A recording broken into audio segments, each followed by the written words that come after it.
지난 시간에 제가 말씀의 제목이 죄를 사하여 주시는 것을 믿습니다.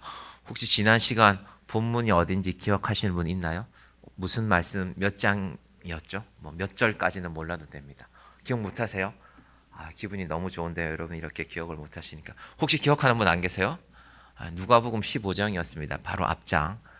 이렇게 또 뿌듯함을 느끼면서 설교를 시작합니다. 아무도 기억하지 않으시는구나. 누가복음 15장인데 자, 장수는 까먹었다 칩시다. 내용은 뭐였습니까? 죄를 사하여 주시는 것을 믿습니다. 내용이 뭐였죠? 그림 말씀드렸잖아요.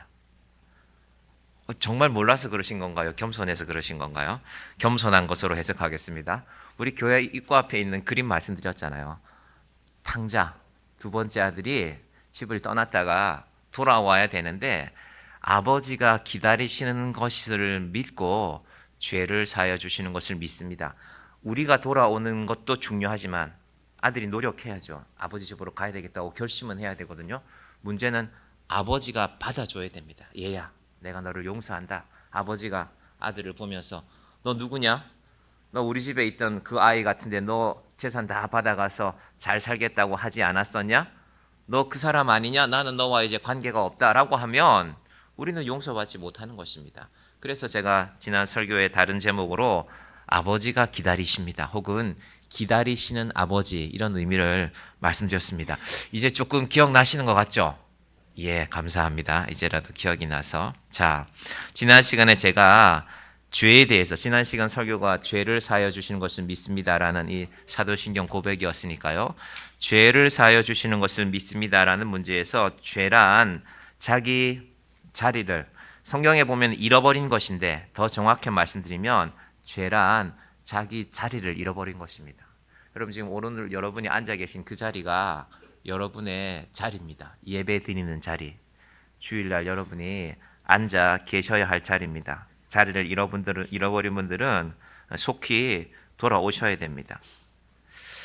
자, 자리를 잃어버렸다라고 했는데요. 자리라는 게 그래요. 내가 늘 그 자리에 있었는데 어느 날 내가 자리를 하루 이틀 비우면요. 내 자리가 없어져요. 서울의 노량진 수산시장에는요. 2년에 한 번씩 엄청난 일이 벌어져요. 추첨을 해서 노량진 수산시장 혹시 가보신 분들 있는지 모르겠지만요. 들어가는 입구에 손님들이 들어가기 좋은 자리들이 있고요. 한쪽 구석에 있는 자리들은 사람들이 좀 찾아가지 않아요. 그래서 매출이 심하게는요. 4배 이상 차이는 간대요. 그러니까 사람들이 좋은 자리 다 차지하고 싶겠죠. 근데 그 자리를 누군가 먼저 잡았겠죠. 처음 시장이 생길 때는. 그런데 시장 상인들이 여러 번 논의를 거쳐서 우리 이러지 말고 2년에 한 번씩 추첨하자고 했어요. 한 400개인가 되는 걸로 제가 들었던 것 같은데요. 그래서 추첨해서 그날 사람들이 많이 드나드는 자리에 자리 잡는 사람은 한마디로 말하면 2년 동안 땡 잡은 거죠. 여러분 자리는 그렇게 중요합니다. 여러분 교회에서 여러분이 말씀 듣는 자리도 잘 지켜가시기를 바랍니다. 제가 언젠가 말씀드렸죠. 어느 교회에서 사역하는데 연세가 지긋하신 할머니 할아버지가 늘 앉으시는 자리예요. 아침 7시 반 예배 오시는 분들인데 근데 그날따라 새로운 분이 한 분 오셨는데 그 자리에 딱 앉으세요. 제가 예배 사회를 보고 있는데 제 마음에 그 할머니 할아버지 두 분이 오시면 저 자리 비워달라고 할 것 같은데 근데 새로운 분이 예배 드리겠다고 자리에 앉았는데 누가 와서 여기 내 자리니까 비워주세요. 안 그랬으면 좋겠는데 그런데 그러시더라고요. 참 제가 사회 보고 있는데 내려가서 설명을 할 수도 없잖아요. 그렇구나. 자기 자리는 늘 지켜야 그 자리가 있는 것이구나. 믿음의 자리를, 신앙의 자리를 늘 지키시기를 바랍니다. 자, 지난 시간에 잃어버린 것을 제자리로 돌려놓는 것이 이 누가복음 15장의 뜻이라고 말씀을 드렸는데 지금 여러분의 마음이 어디에 있으신지 그 마음도 돌려놓기를 바랍니다. 지난 시간에 아들이 아버지한테까지 가는 것은요, 자기 노력입니다. 혹은 종교에서는 이걸 수행이라고 할 수도 있습니다. 우리 불교에서는 동안거, 하안거라고 해서 겨울에 이 90일 동안 방에 들어가서 수행하시는 그런 일들이 있어요. 대단하죠. 90일 동안 방 밖에 나오지 않고. 그러나 그것은 종교입니다. 핵심은 신앙의 핵심은요 종교가 아니라 아버지께서 받아주시는 것입니다. 그 죄 사함을 받는 것이 우리 신앙의 핵심 중에 하나이기 때문에 사도신경에 그 말씀이 들어 있습니다. 자, 오늘은요, 몸이 다시 사는 것을 믿습니다. 여러분, 오늘 이 설교를 들으니까 혹시 좀 신앙생활 오래 하신 분들은 이런 제목이면 목사님이 어떤 본문을 갖고 설교할까, 그런 거 궁금함 안 가져보세요? 저만 궁금하면 안 되는데 여러분도 좀 궁금하셔야 되는데, 저거 생각해 봤어요. 지난주에는 누가복음 15장이 본문이었는데 오늘 본문 몸이 다시 사는 것을 믿습니다라는 이 사도신경의 고백으로 말씀을 전해야 되는데 어떤 본문을 정해야 될까? 사실은 이거 목사님들 고민되는 문제거든요. 성경에 몸이 다시 사는 것을 믿습니다라는 이런 의미의 구절들을 많이 찾아볼 수 있거든요. 예를 들면 로마서에 많이 있어요. 사도 바울이 구원을 말하고 부활을 말하고 죄사함을 말하는 내용들이 로마서에 많이 들어있는데, 저는 오늘 이 누가복음 16장의 본문을 선택했습니다. 그래서 여러분이 몸이 다시 사는 것을 믿습니다라는 이 말씀을 전할 건데, 오늘 목사님이 왜 누가복음 16장을 말씀으로 정했을까를 잘 연결시키시면 오늘 말씀을 잘 들으시는 것입니다. 비유가 나오거든요. 비유가. 지난 시간에도 비유가 3가지 있었잖아요. 잃어버린 것들에 대한 비유가 있었고요. 오늘도 비유가 나오는데 오늘은 부자와 거지 나사로라는 비유가 나옵니다. 성경의 비유는 사실은 알아듣기 쉽고 재밌기도 하거든요. 그래서 비유는 사실은 재미있습니다. 그런데 여러분, 웃다가 보면 이게 무슨 뜻인지도 모르고 웃을 때가 있거든요. 재미있지만 뜻을 알고 이 비유를 아는 것이 중요합니다. 자, 부자와 나사로가 인생 결론이 났어요. 부자는 지옥에 갔습니다. 여러분, 부자는 왜 지옥에 갔습니까? 부자라서? 부자가 나쁜 겁니까? 왜 부자가 나빠요? 부자 중에도 좋은 사람이 얼마나 많은데요. 왜 부자는 지옥에 갔고 왜 나사로는 천국에 갔습니까? 그럼 나사로는 가난하면 거지면 천국에 가는 것입니까? 그것도 성경이 말하는 것과는 다릅니다. 그래서 오늘 말씀을 잘 들어봐야 됩니다. 본문에 나오는 부자는 하나님의 말씀을 실천하지 않았기 때문에 지옥에 갔다. 그건 정확합니다. 여러분이 지금 방금 한번 읽은 걸로 이해가 되셨는지 모르겠지만요. 그러면 반대로 그렇다면 나사로는 하나님의 말씀을 실천했을 가능성이 높다. 여기까지만 알 수 있습니다. 그 다음은 몰라요. 오늘 이것이 이제 결론으로 나아가는 방향입니다. 그런데 이 비유를 알기 위해서는요, 이 앞에 있는 이야기를 알아야 됩니다. 어떤 사람이 막 화를 내요. 막 화를 내고 물건을 집어던지고 저 사람 이상한 사람이네, 저 사람 나쁜 사람이네 하기 전에 그 사람 전에 있었던 일을, 뉴욕의 한 지하철에서 어떤 남자가, 한 흑인 남자가 3명의 아이들 4살, 7살, 9살 되는 꼬맹이들 셋을 타고 지하철에 탔는데 애들이 정신없이 지하철에서 떠들고 뛰어다녔어요. 그래서 옆에 있던 사람들이 이보세요, 당신 아이들 때문에 우리가 지금 너무 불편합니다 라고 말했는데 그 남자가 말하기를 네, 죄송합니다. 그런데 방금 이 아이들 엄마 장례식을 마치고 오는 길입니다. 그걸 들으면 우리가 좀 이해가 되잖아요. 이 남자가 지금 정신이 없구나. 아이 엄마 장례식을 마치고 돌아오는 길이라서 아이들을 돌볼 상황이 되지 못하는구나. 이해할 만은 합니다. 자, 오늘 이 비유가 나오기 전에요, 예수님께서 왜 부자와 거지 나사로 이야기를 했을까 하기 전에 그 배경이 바로 앞에 나오는 14절부터 18절 말씀이거든요. 자, 14절 한번부터 띄워볼까요? 얘들아 한번 읽어볼까? 시작. 바리새인들은 돈을 좋아하는 자들이라. 이 모든 것을 듣고 비웃거늘. 얘들아, 돈을 좋아하는 게 나쁜 거야, 좋은 거야? 나쁘다고 할 수 없지, 그지? 돈이 있어야 되잖아. 우리 친구들 다이소도 갈 수 있고, 그지? 좋은 것도 많이 살 수 있고. 근데 왜 예수님은 바리새인들에게 그 바리새인들 너희들 말이야, 너희들 돈을 좋아하는 자잖아. 이유가 있습니다. 왜냐하면 쉽게 설명하면 바리새인들이 돈을 좋아하지 않는 척 했거든요. 돈을 좋아하지 않는 척, 우리도 사실 그러잖아요. 돈을 좋아하지 않는 척. 저도 돈을 좋아하지 않는 척 하지만 저도 돈을 좋아하거든요. 자, 그 다음 보세요. 왜 이런 말씀 하셨을까? 15절도 같이 봅시다. 얘들아, 예수께서 이르시되 너희는 사람 앞에서 스스로 옳다 하는 자들이나 너희 마음을 하나님께서 아시나니 사람 중에 높임을 받는 그것은 하나님 앞에 미움을 받는 것이니라. 바리새인들은 어떤 사람이냐면은 말씀을 열심히 공부하는 사람들이에요. 심지어 모세오경 말씀, 그중에서 창세기나 신명기 말씀은 거의 외워요. 바리새인 되는 시험 과목이거든요. 창세기 외워보세요. 읽어보세요가 아니라 외워보세요. 50장을. 신명기 외워보세요. 읽어보세요가 아니라 외워보세요. 그래서 너희들은 말씀을 잘 알고, 사람들은 그 바리새인들 앞에서 기가 죽죠. 왜냐하면 말씀을 잘 아는 사람들이니까. 저 사람들은 신명기를 다 외운대, 창세기를 다 외우는 사람들이래. 우리는 저 사람들만큼 말씀을 모르잖아. 그러니까 우리는 기가 죽어. 이런 사람들이 바리새인들인데, 그래서 그 사람들은 스스로 우리가 맞다, 내가 성경을 잘 아니까 하는 사람들이지만, 예수님 뭐라고 했는가? 너희 마음을 안다. 마음이란 숨겨진 것이거든요. 우리가 마음을 숨겨놓잖아요. 너희 마음을 아는데 너희는 그렇지 않다. 자, 누가복음 16장 지금 16절로 온 거죠? 예, 16절도 봅니다. 시작. 율법과 선지자는 요한의 때까지요. 그 후부터는 하나님의 나라의 복음이 전파되어 사람마다 그리로 침입하느니라. 이건 좀 설명이 필요해요. 율법과 선지자가 뭘까? 결론은 구약 성경인데, 율법은 모세오경을 율법이라고 부릅니다. 뭐 우리 아이들이 혹시 조금 못 알아들어도, 선지자는요, 모세오경을 제외한 구약 성경의 다른 책들, 예를 들면 에스겔, 이사야, 예레미야, 이런 책들이, 그러니까 한마디로 말하면 율법과 선지자는 구약 성경인데, 너희가 구약 성경 다 안다고 말하지만, 하지만 구약 성경으로 세상이 이루어지는 것은 요한, 이 요한은요 세례 요한입니다. 예수님 전에 먼저 예수님이 오실 것을 준비하고 죽은 사람이거든요. 자, 여기까지만 얘기하고요. 그 이후부터는 하나님의 나라의 복음이 전파되어 사람마다 그리로 침입되느니라.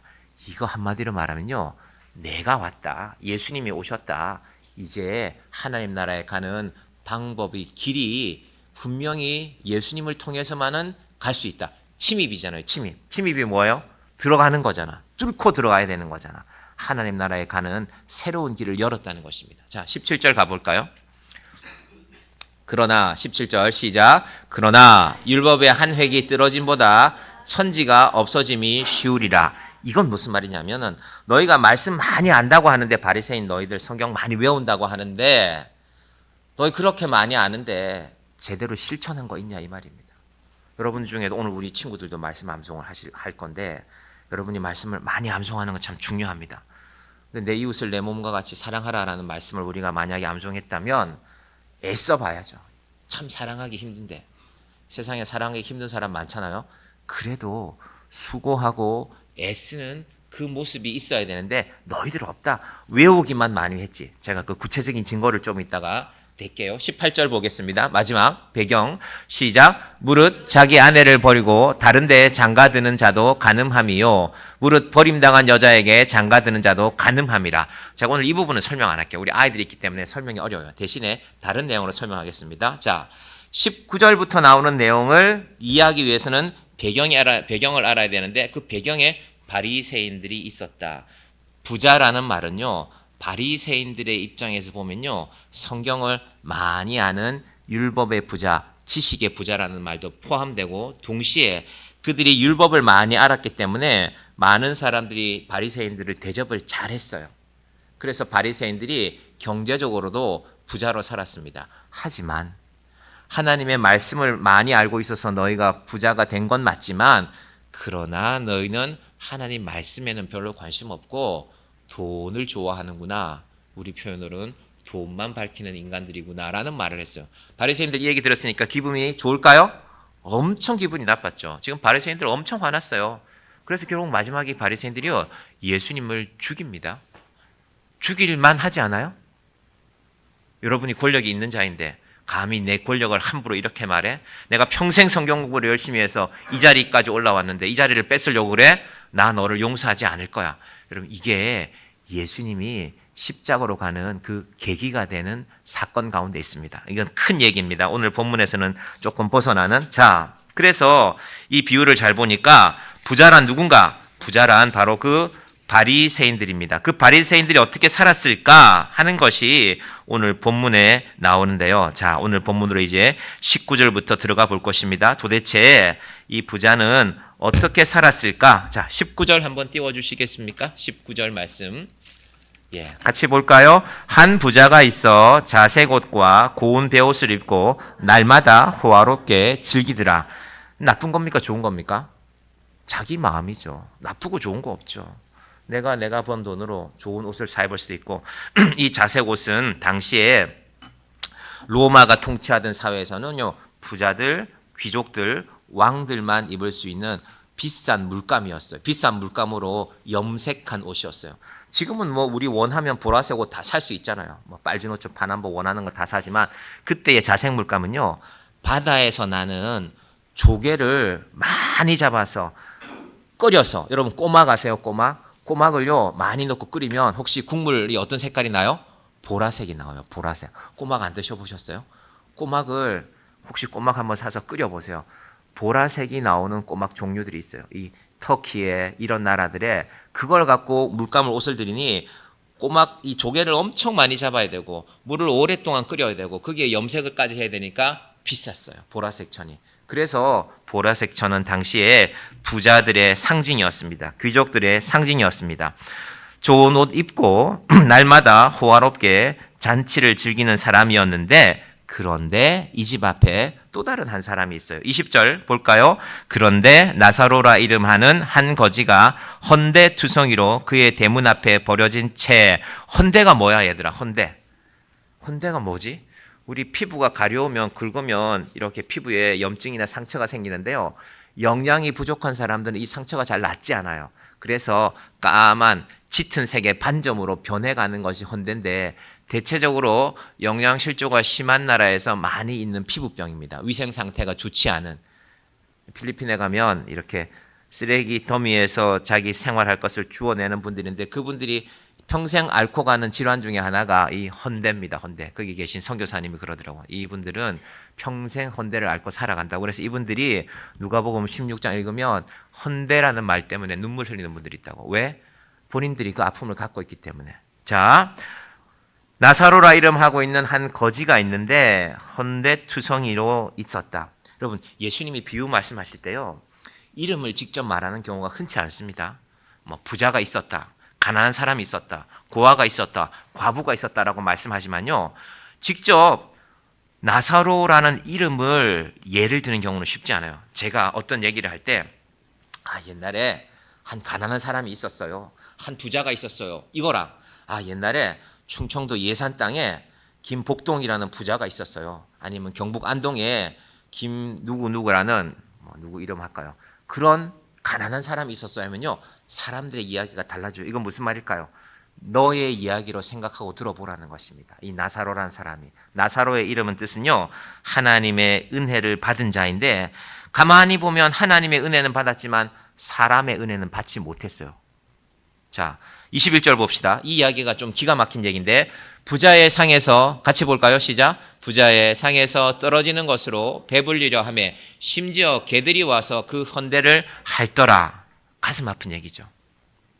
그 헌데를 그 상처를 사람들이 소독해주고 좋은 음식을 주고 해야 되는데 당시에 로마 사회의 부자들이요.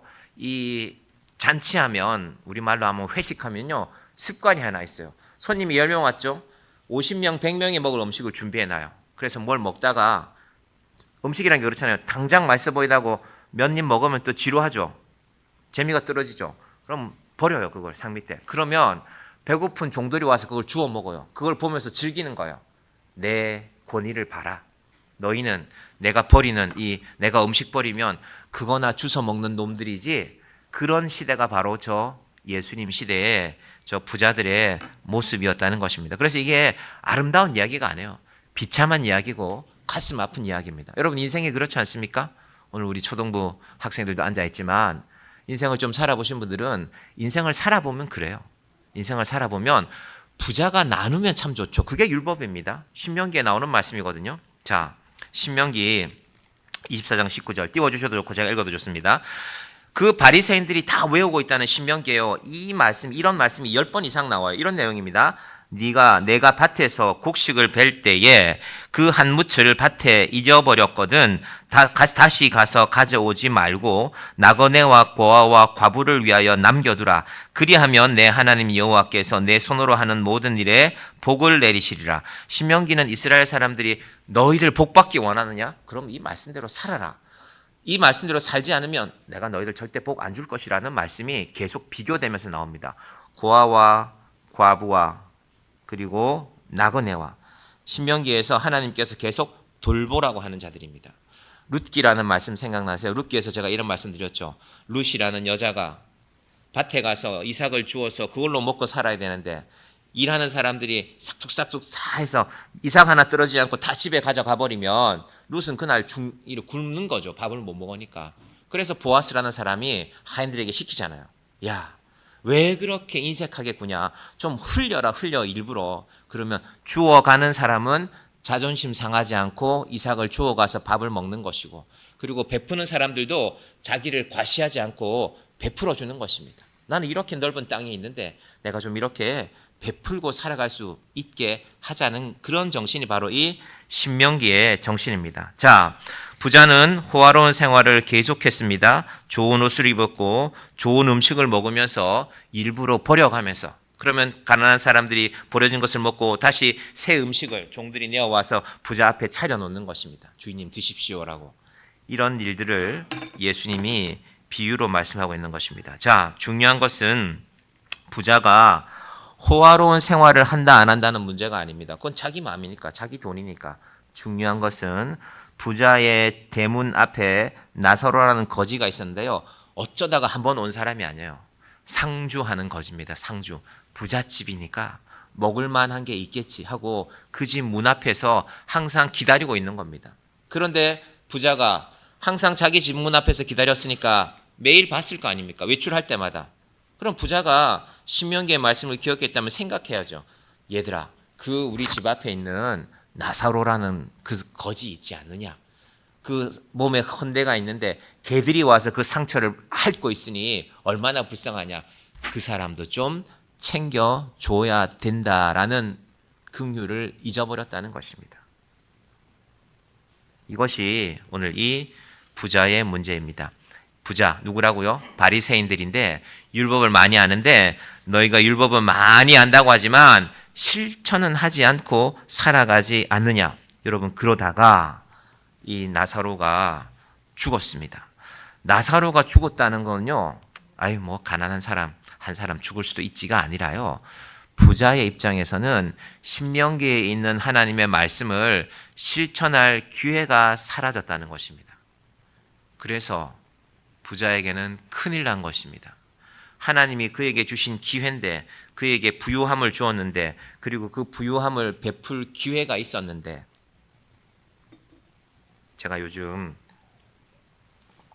여러분이 혹시 이 설교 들으시면서 우리는 나는 절대 부자가 아니기 때문에 오늘 본문에 나오는 이 부자랑은 상관없어, 그렇지 않다는 걸 제가 증명해 보일게요. 겨울이 되면 우리가 잘 안 보이던 분들이 이렇게 붕어빵을 파는 분들이 우리 동네도 좀 많아진 것 같아요. 제 신대원 친구분 중에도 겨울에 학교 다니면서 등록금 벌기 위해서 이 광장동에서 지하철역 앞에서 붕어빵 하신 분이 있습니다. 그래서 그때 뭐 제가 도와준다고는 했지만 사실은 사고만 친 것 같아요. 항상 밀가루 많이 흘리고 이랬는데, 제가 그래서 늘 붕어빵 하시는 분들 보면 생각을 해요. 그분이 그때 아기가 둘째 아이가 태어났거든요. 학교 다니고 있는데, 뭐 학교 다녀야 되고 다른 직장도 없고 주일날 교회 사역하는데 따로 뭐 이렇게 생활비라고 제대로 받을 수 없어서, 그래서 저는 붕어빵 하는 분들이 있으면 설령 제가 붕어빵을 안 먹어도 좀 사서 나누면 좋겠다라는 생각을 가끔 합니다. 그럼 붕어빵이 지금 세 개에 1,500원 하나요? 얘들아, 어떻게 얼마 해 붕어빵? 3개 2,000원. 미안해, 목사님 물가를 몰라서. 3개 2,000원 한답니다. 2,000원 있으시죠? 2,000원으로 여러분 겨울에 붕어빵을 좀 사시고 여러분도 드시고, 혹시 내가 저 사람 예수 믿으면 좋겠는데 하는 분이 있으면 한 주에 한 번쯤, 뭐 매일 가면 너무 부담되잖아요. 한 주에 한 번쯤 붕어빵 들고 찾아갈 수 있지 않으세요? 저는 우리 교인들 다 그만큼 여유는 있다고 생각합니다. 붕어빵 나도 하나 사 먹고 다른 분도 하나 사주고 우리 리니도 하나 사주고 하면서 그런 마음을 갖는 것이 저는 오늘 이 본문을 우리가 해석하는 우리가 그때 부자의 자리에 있는 것입니다. 그럼 가난했던 나라가 부자가 됐잖아요. 어릴 때 초등학교 선생님이 가정 방문을 갔어요. 그때는 다 집에 뭐 두루마리 휴지로 보통 뭐 코 닦고 할 때인데 어느 집에 갔는데 티슈가 있는 거예요. 티슈가 서울에서 전학 온 친구였는데 그래서 저는 늘 티슈를 보면 우리 교회 티슈가 얼마나 많아요. 부자의 상징이라고 생각해요. 우리 집에 없는 거였는데 뭐 미안합니다. 서울에 사는 분들은 그때도 집에 티슈가 있었는지 모르겠지만 우리 지금 마음껏 티슈 쓰고 마음껏 난방하고 이렇게 살고 있잖아요. 우리 부자입니다. 정영학교회 부자입니다. 네. 하나님께서 우리를 부자로 만드셨습니다. 그래서 오늘 여러분의 첫 번째 인식은 내가 부자라는 거 알아야 됩니다. 여러분이 말씀 열심히 적으셨잖아요. 말씀 적으시고 또 열심히 읽으셨잖아요. 말씀을 아니까 우리도 부자입니다. 마태복음을 28장까지 적었으니 얼마나 귀합니까? 우리가 부자라는 자리에 먼저 서 있어야 됩니다. 그래야 이 말씀이 읽혀지는 것입니다. 그러면 오늘 이 나사로의 죽음을 다시 봅시다. 부자인데 하나님의 말씀을 신명기 말씀을 고아와 과부와 가난한 자를 돌볼 기회가 없어져 버렸어요. 인생이 위기가 닥쳤다는 겁니다. 그런데 또 다른 위기가 닥쳤죠. 어떤 위기입니까? 부자도 나사로가 죽었는데 얼마 있지 않아서 부자도 죽게 됩니다. 부자도 죽었고 나사로도 죽었다는 것을 오늘 본문이 분명하게 말씀하고 있습니다. 재미있는 것은 이 나사로가 죽어서 아브라함의 품에 안긴 것을 부자가 보았습니다. 그런데 위치가 달라요. 아브라함의 품에 안긴 나사로는 천국에, 그리고 부자는 지옥에 있습니다. 그럼 내가 방금 여러분이 부자라 그랬잖아요. 그럼 지금 우리가 충격을 받아야 돼요. 내가 지옥에 간대. 내가 왜 지옥에 갔을까? 오늘 이 본문을 근거로 해서 내가 왜 지옥에 갔을까? 여러분 미얀마, 필리핀 사람들의 한 달 수입에 비하면 여러분은 꽤 부자입니다. 꽤 부자. 잊지 마시기 바랍니다. 여러분 미얀마 사람들이 어리석어서 그 사람들이 가난해졌을까요? 역사의 산물이 한 나라를 그렇게 만들기도 합니다. 자, 죽음 이후에 남은 일이 있습니다. 지옥에 간 부자가 천국에서 아브라함의 품에 안긴 나사로를 보았다는 것입니다. 여기서 다시 한번 질문할까요? 나사로는 왜 천국에 갔습니까? 이유는 알 수 없지만 부자는 왜 지옥에 갔습니까? 오늘 말씀을 근거로 하니까 뭘 알게 됐습니까? 말씀을 실천하지 않았구나. 율법을 알았는데 그에게 실천할 수 있는 능력이 있었는데 실천하지 않은 자가 지옥에 가 있다고 예수님이 말씀하시는 것입니다. 여러분 천국이 있다는 것을 알고 천국에 가는 것도 복음이고요. 지옥이 있다는 것을 알고 지옥에 가지 않도록 하는 것도 복음입니다. 이 둘 다 복음입니다. 한쪽만 지금 강조되어 있죠. 예수 믿고 천국 가는 것만. 예수 잘 믿지 않으면, 어리석게 예수 믿으면, 말씀대로 살지 않으면 지옥에 간다고 오늘 분명하게 말씀하고 있습니다. 이것이 오늘 말씀의 첫 번째 결론. 그래서 나는 몸이 다시 사는 것을 믿습니다라는 이 고백을 우리가 어떻게 이해해야 되냐면은 내가 몸이 다시 살 텐데 지옥에서 살까 천국에서 살까 그 문제 앞에 우리가 놓여 있다는 것입니다. 여러분 교회는 그거 결정하는 곳입니다. 그럼 교회가 여러분 취미생활 하는 곳 아닙니다. 기분 좋으면 오고 기분 안 나쁘면 오고 그런 것이 교회가 아닙니다. 이걸 정하라는 겁니다. 이걸 정하기 위해서 오늘도 우리가 모인 것입니다. 부자는 하나님 말씀에 귀를 기울이지 않았습니다. 내가 부자인데 내 돈인데 내 마음대로 써도 되는데. 제가 정영교회 7년 목회하면서 한 가지를 분명히 알게 되었습니다. 돈 많이 버는 게 중요한 게 아니구나. 돈을 어떻게 쓰는가가 중요하구나. 저는 여러분이 돈을 얼마나 많이 버는지 관심 없습니다. 여러분이 돈을 어떻게 쓰는가에는 관심이 많습니다. 저는 목사로서 여러분이 돈을 잘 쓰도록 계속해서 권할 것입니다. 자, 그래서 예수님께서 바리새인에게 결론을 이렇게 내렸잖아요. 너희들은 돈이나 좋아하는 놈들이잖아. 너희들은 돈 많이 받는 것만 좋아하지 돈을 어떻게 쓸지는 관심도 없잖아. 집 앞에 있던 거지 나사로를 돌보지 않는 그 부자가 바로 바리새인들 니놈들 아니냐라고 얘기한 겁니다. 그러니까 바리새인들이 성경에는 그런 감정이 안 나오지만요. 치를 부들부들 뜯었을 거예요. 여러분 그런 말씀이 오늘 말씀입니다. 자, 이 지옥에 간 부자가 그런데 이런 이야기를 합니다. 이거 어떻게 보면 나사로 입장에서는요 아주 파렴치한 것입니다. 어떤 얘기를 하는가? 22절부터 한번 띄워볼까요? 22절. 누가복음 16장 22절. 자, 22절 봅니다. 이에 그 거지가 죽어 천사들에게 받들려 아브라함의 품에 들어가고 부자도 죽어 장사되매, 자, 둘 다 죽었습니다. 자, 부자가 말합니다. 23절 같이 볼까요? 그가 음부에서 고통 중에 눈을 들어 멀리 아브라함과 그의 품에 있는 나사로를 보고 24절 불러 이르되 아버지 아브라함이여 나를 긍휼히 여기사 나사로를 보내어 그 손가락 끝에 물을 찍어 내 혀를 서늘하게 하소서. 내가 이 불꽃 가운데서 괴로워하나이다. 여길 보니까 정확하게는 모르겠지만 지옥에 대해서 우리가 알 수 있는 것이 하나 있죠. 괴롭다는 것입니다. 왜 괴롭습니까? 목이 말라서. 불꽃 가운데서란 말이 나왔잖아요. 그래서 혹시 여러분 겨울에 추울 때 이렇게 사우나에 한 번씩 가실 때마다 그래 지옥이 이럴 수도 있어 한 번씩 생각해 보세요. 그 뜨거운 데 안에 들어가서 땀을 흘리시면서 한편으로는 목이 마를 때 그렇지 그 부자가 내 목이 마른데 나사로의 손에 물 찍어서 물 한 컵 달라고 한 것도 아닙니다. 물 한 모금 찍어서 내 혀에 한번 대주면 안 되겠습니까? 라고 부탁한 것입니다. 여러분 이 부자에게 이런 말할 자격이 있습니까? 나사로가 헌대를 앓고 있었는데 그래서 하나님께서 냉정하게 말씀하시죠. 여러분 하나님이 아브라함의 입을 빌어서 말하는 거지만요 냉정하게 말씀하십니다. 25절 봅시다. 시작. 아브라함이 이르되 예 너는 살았을 때에 좋은 것을 받았고 나사로는 고난을 받았으니 이것을 기억하라. 이제 그는 여기서 위로를 받고 너는 괴로움을 받느니라. 여러분 이 말씀을 기분 좋게 읽으시면 안 돼요. 괴로워하면서 읽어야죠. 내가 여러분이 부자라 그랬잖아요. 저도 부자고. 얘야, 너는 살았을 때 좋은 것 많이 받았지 않느냐? 부자도 좋은 옷 입었지만 저도 지금 입고 있는 옷 꽤 저한테는 제일 좋은 옷이거든요. 예. 누가 이게 이렇게 정향교회 시작하고 나서 그래도 개척교회 목사님도 양복 한 벌 있어야 된다고. 여러분 부자인 이 사람이 지옥에서 뭘 부탁하는지 잘 보십시오. 손가락 끝에 물을 찍어 내 혀를 서늘하게 해주십시오. 양심은 있어요. 물 한 컵 달라고 말도 안 합니다. 물 한 통 좀 달라고 말도 안 합니다. 그저 한 모금만 찍어서 내 혀에 한 번만 대주면 안 되겠습니까? 고통이 크다는 말입니다. 그런데 결론을 한 번 더 내지요. 26절도 띄워주시겠습니까?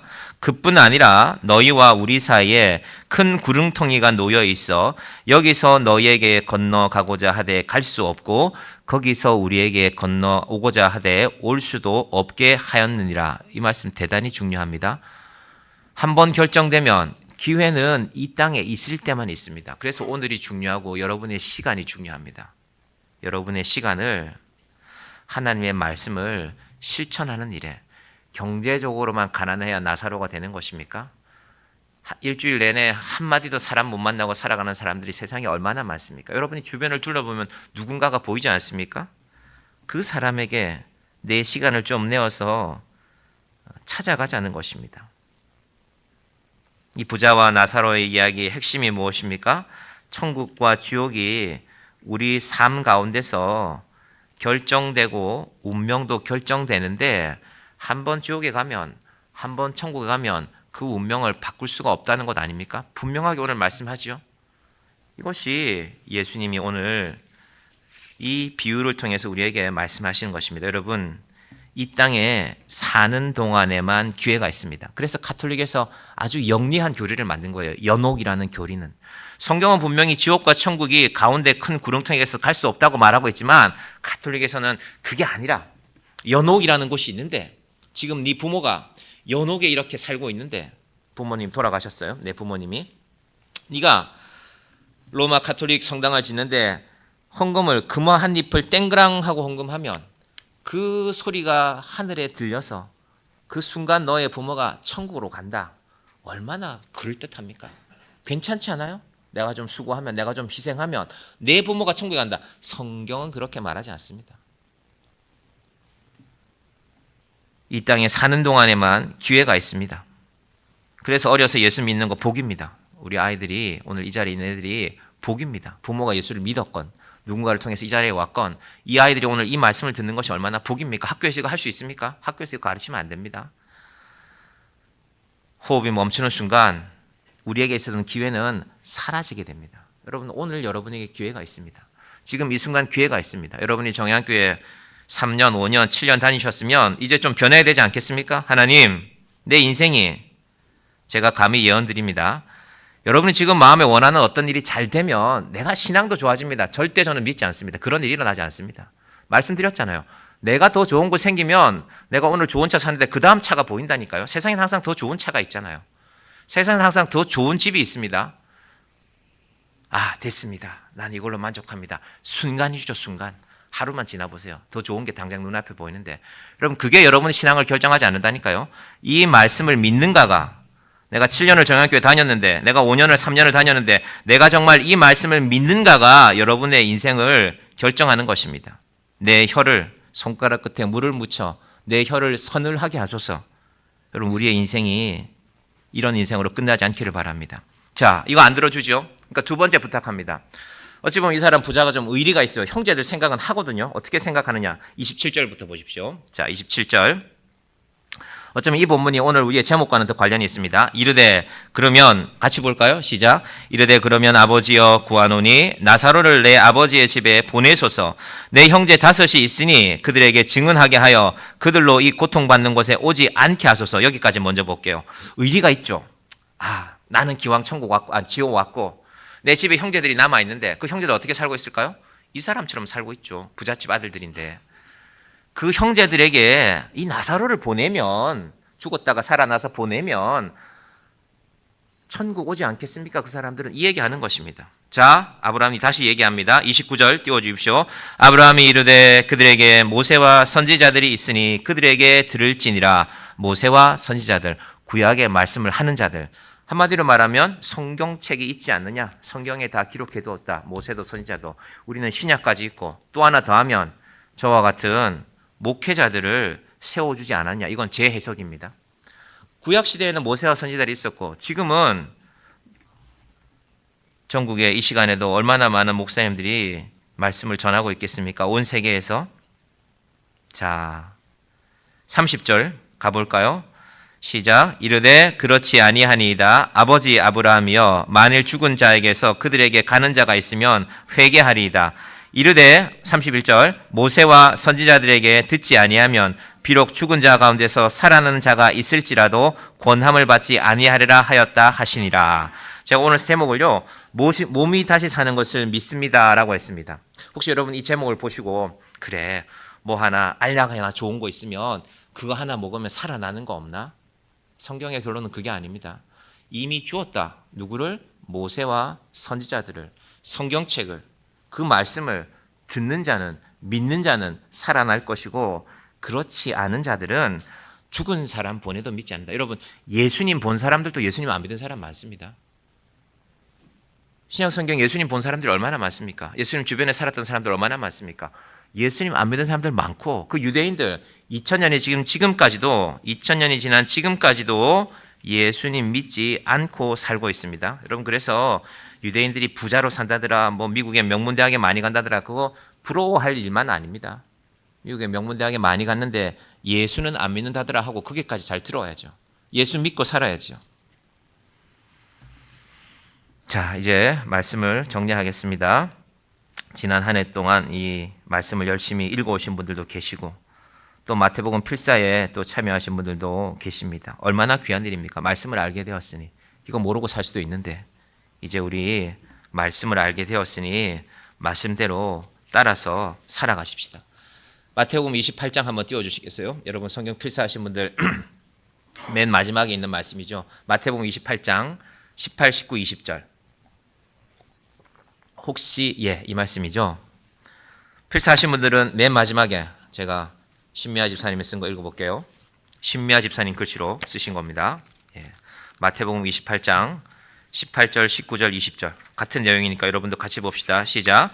예수께서 나와 말씀하여 이르시되 하늘과 땅의 모든 권세를 내게 주셨으니 그러므로 너희는 가서 모든 민족을 제자로 삼아 아버지와 아들과 성령의 이름으로 세례를 베풀고 내가 너희에게 분부한 것을 가르쳐 지키게 하라. 볼지어다 내가 세상 끝날까지 너희와 항상 함께 있으리라 하시니라. 아멘. 나중에 신미아 집사님 연세가 많이 들어서 세 아들 중에 하나가 어느 날 이 말씀을 잘 읽었으면 좋겠습니다. 연세가 많이 드셔서 미안하지만 천국 가시고 나서 하나님께서 여러분의 인생의 유산을, 그래서 제가 가능하면 다음번 말씀 쓸 때도 같은 노트를 드리려고 합니다. 여러분 잘 보관하시라고. 여러분 잘 보관하셔서 아이들한테 엄마가 쓴 말씀 여기 있다 하고 잘 알려주세요. 아이들이 철이 없어도 어느 날 꺼내서 읽어볼 수가 있잖아요. 내 엄마가 이 말씀 썼구나. 예수님께서 뭐라고 하셨습니까? 모든 권세를 내게 주셨다. 여러분 우리 능력으로 자꾸 일하려니까 얼마나 힘듭니까? 모든 권세를 가지신 분과 함께 일하시기 바랍니다. 이것이 복음의 능력입니다. 몸이 다시 사는 것을 믿습니다. 무슨 약한 병이 있어서 그거 먹고 벌떡 일어나는 그런 게 아니라 말씀으로 다 주었지 않냐? 죽은 자가 살아간다고 믿지 않던 자들이 믿지 않는다고 분명히 말합니다. 성경에. 심지어 예수님을 본 사람들도 예수 믿지 않았습니다. 그럼 우리의 믿음을 어떻게 정돈해야 되겠습니까? 말씀을 믿고 모세와 선지자들의 말씀을 믿고 예수님의 말씀을 믿고 부족하지만 목회자가 전하는 이 말씀을 붙들고 믿음 안에서 다시 살아날 것을 믿으며, 하나님 내가 다시 살아날 것은 지옥이 아닙니다. 천국입니다. 그 믿음으로 이 땅을 살아가시는 우리 모두가 되기를 주님의 이름으로 간절히 축원드립니다. 기도하겠습니다. 하나님 감사합니다. 하나님께서 구약 성경을, 모세와 선지자들의 말씀을, 또 신약 성경을, 예수님의 말씀을 우리에게 허락하여 주셨습니다. 하나님 말씀을 믿는 자들이 되게 하여 주시옵소서. 예수님께서 명령하셨습니다. 땅 끝까지 가서 복음을 전하라고 하셨사오니 하나님 우리가 붕어빵 하나로 사들고 누군가에게 나는 이 예수님을 믿습니다. 당신도 예수님과 함께하기를 원합니다. 이 믿음으로 이 땅을 살아가는 주의 자녀들이 되게 하여 주시옵소서. 예수님의 이름으로 기도드립니다. 아멘.